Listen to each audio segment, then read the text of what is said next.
ইব্রাহিম আলাইহিস সালাম মালাকুল মউত আজরাইলকে বলছে, আজরাইল, কোন নাফরমান পাপীর জান কবজ করবার সময় তুমি কেমনে আইসা দাঁড়াও, আমার একটু দেখাও। মালাকুল মউত আজরাইল বলছে, হে নবী ইব্রাহিম, দয়া করে আপনি এটা দেখতে চাইবেন না, আপনি সহ্য করতে পারছেন না। হযরত ইব্রাহিম আলাইহিস সালাম বলছে, না আমি দেখবই, তুমি আমার একটু হলেও দেখাও।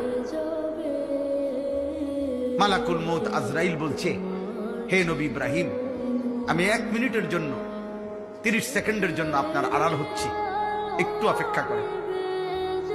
আজরাইল একটু সময়ের জন্য আড়াল হইয়া আবার আসছেন। হযরত ইব্রাহিম আলাইহিস সালাম মালাকুল মউতের এই জিহ্বা বের করা এবং পুরা দেহের মধ্যে ধাউ ধাউ আগুন জ্বলতেছে, এই চেহারার দিকে এক নজর শুধু ইব্রাহিম তাকাইয়া চিৎকার দিয়া বেহুশ হয়ে গেছে।